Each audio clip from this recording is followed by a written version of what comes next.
Hey guys, welcome to another session of RBTL. Sometimes I'm even questioning why I'm making this video.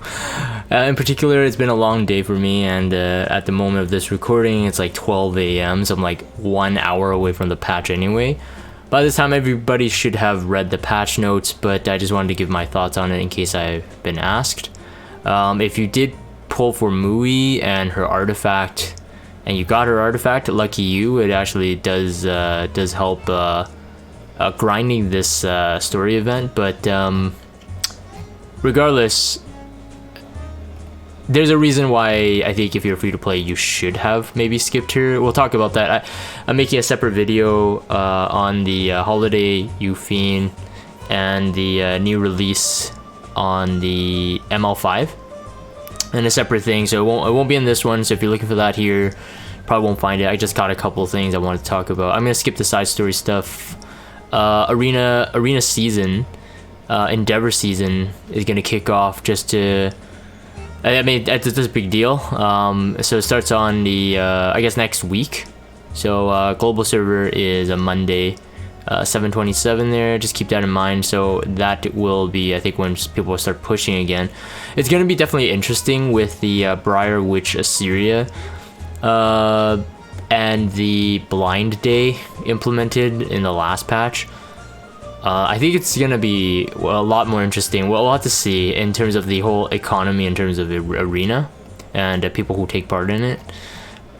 Frames as usual. I mean, I'm not a legend player, so cool stuff. I mean, but yeah, it's a story. So yeah, the new gear. I want to talk about this as well. I mean, this will always be a hot topic. We're always gonna get some hit and miss pieces. I think the speed set one was the most solid in terms of almost all the pieces are really usable, because paired with the main stats and whatever. I mean, speed set, honestly, anything really works. This is the first time I'm actually seeing a speed boot with now the 90 gears. I was already predicting this. Like 88 gear now will not shy away from the reveal of the 45 speed on the boot. So this is our first time getting a speed boot in 88s. Yeah, actually it's the first one. Then I mean, it has interesting stuff in it. The boot itself, the substats, usually the pattern is like 3 usable substats. Either like it can roll really supportive or roll like kind of DPS. This one's kind of like more mixed. It has health, effect resistance, effectiveness, and attack. And again, I'm talking about the boot. Definitely some weird ones in there. I would say 2 for 2. And even if I don't know, it's a speed boot. That's the only good thing, is that speed boot can work on universally on everyone pretty much. And it's an immunity set, which also does the same, but it kind of sucks, to be honest. Like it would have been nice to see like an attack in there. Sure, let's keep it, but like a defense, you know what I mean? But I think that might be a bit too OP, I guess. The crit, the necklace, as usual, the necklace is always pretty on point. It always has like the right substats for the crit damage mains. Attack, crit chance, and we got health, which is still good. Effect resistance, that's the salty one that we might all roll into. The ring is also really good. The ring, see the ring and I would say the neck kind of goes under the philosophy I was just talking about. 3 substats are usually like sideable. You right away you decide, okay, is this going on a supporter or is this going on a DPS?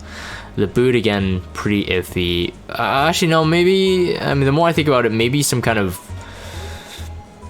maybe actually a debuffer, like a dizzy sort of boot. Those kind of rolls, like you don't mind effect resistance on them usually, but yeah, effectiveness, health, yeah, maybe.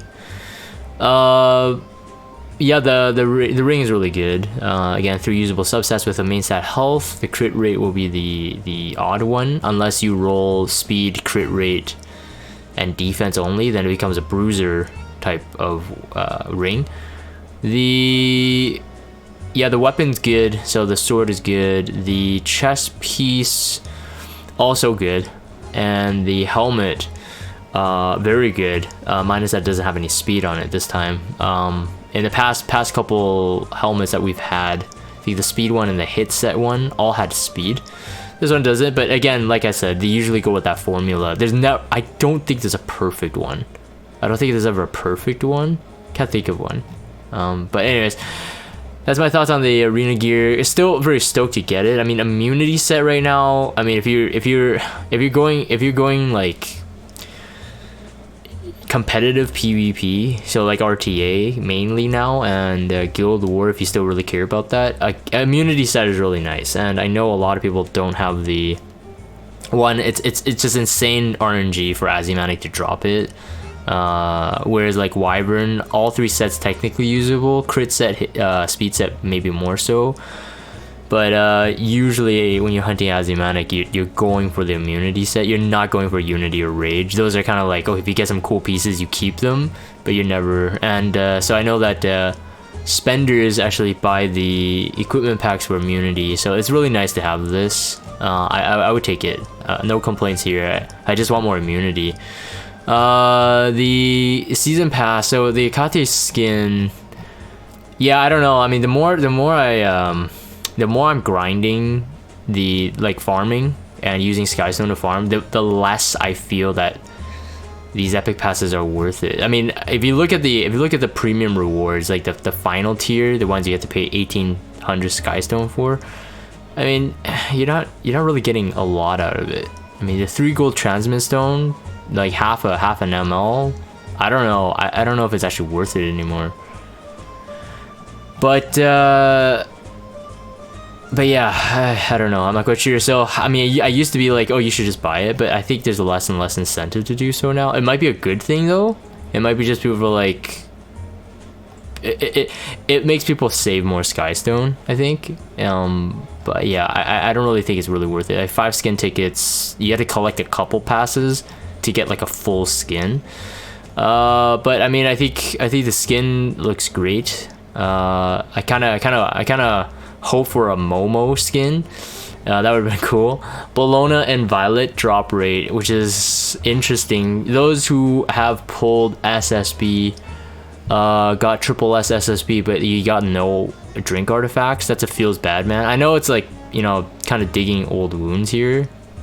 I don't mean to, sorry about that, but I mean, green Bologna is nice to feed into SSB. But the drink artifact is really the prize there.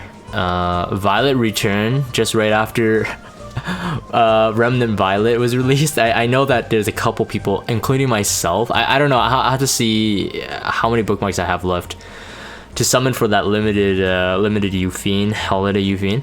But otherwise, I wouldn't mind 1 or 2 imprints into Remnant Violet, to be honest. It's just like getting crit rate self imprint is just invaluable, honestly. Super hard to get in gear roll, and it's a lot. I think it's the best like self imprint so far, crit rate. Until we see a self speed imprint, I think crit rate is the best right now. Anyways, but yeah, that's it. But Violet Talisman is not even that bad. Like for like fast Remnant Violet players, Violet Talisman is not a bad option for him as well, because it stacks with his attack buff. Let's see here, new pets added. Yeah, this is where I save all my adoption tickets. Thank you Smilegate for allowing us to have the free daily pets. I mean, that's enough. I mean, I'm not working on any pets anymore. They're all pretty much maxed. I think I'm only missing a couple S skills on them, and again, I never wailed for pets from the get-go. It just eventually you get the right skills and you get 3 S skills on your pets. But if you have kept adoption tickets like me, I have, I think, like 120 something. You could pull these limited pets, right? They're limited.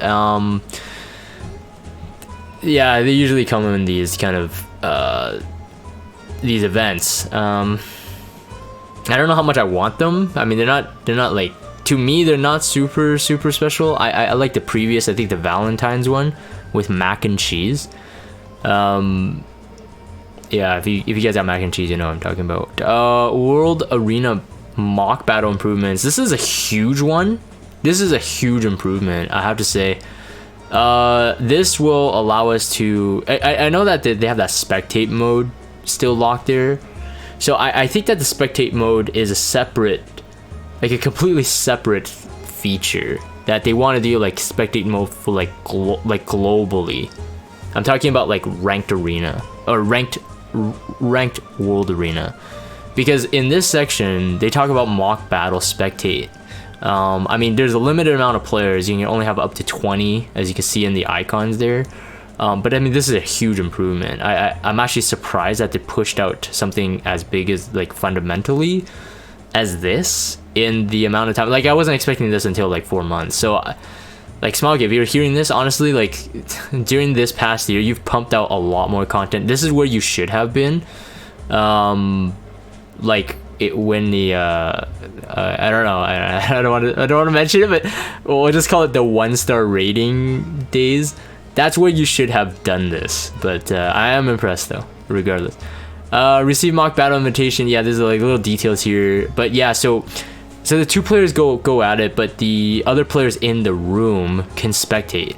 So this means that for those who stream and, you know, RTA tournaments, I know that there's a lot going on. Actually, it's kind of cool.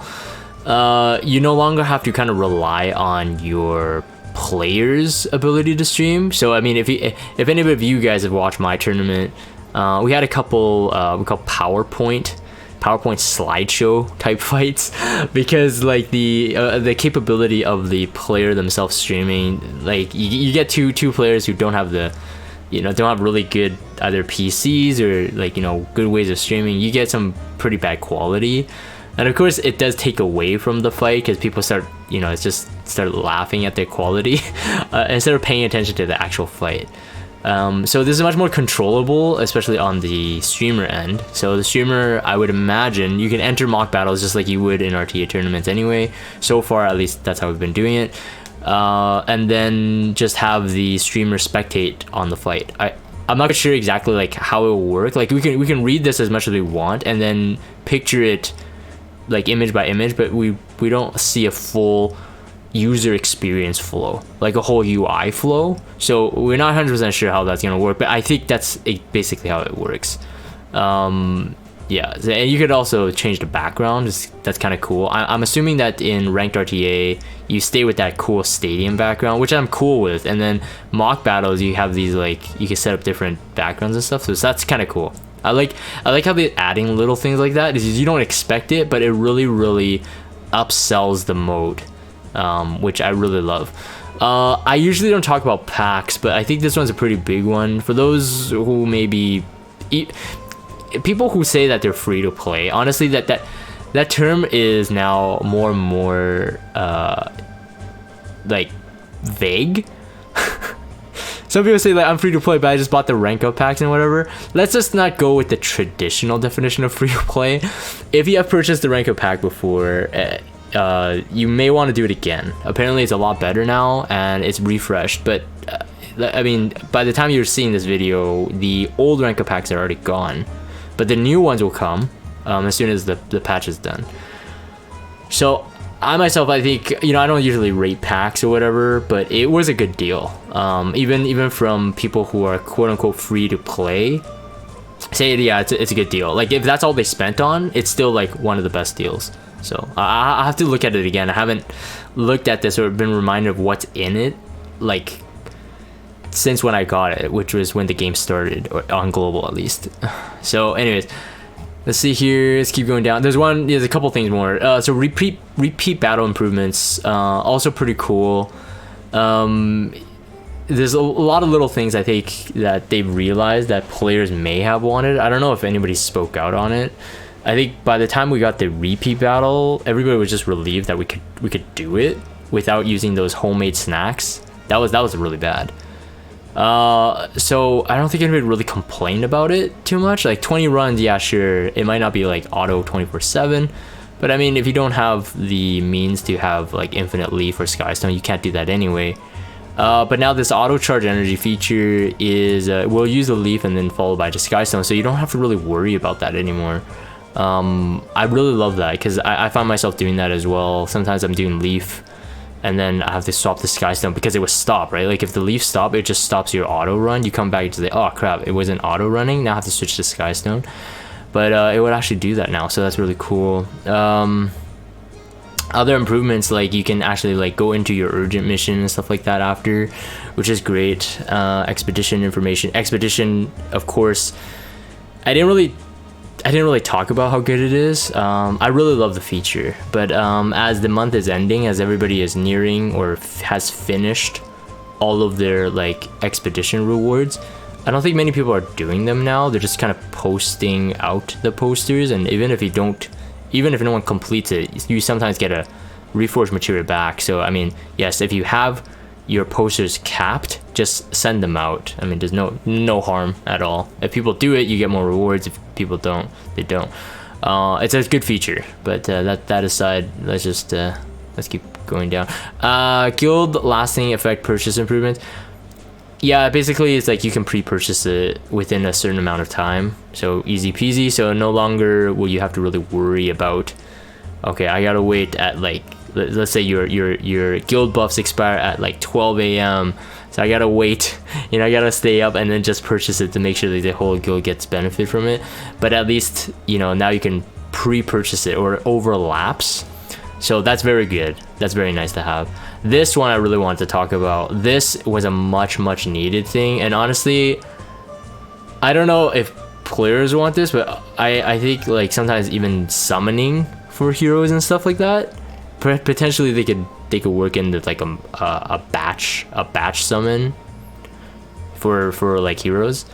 But this is, I mean, we wanted this. I think everybody's wanted this for a really long time. So you can craft.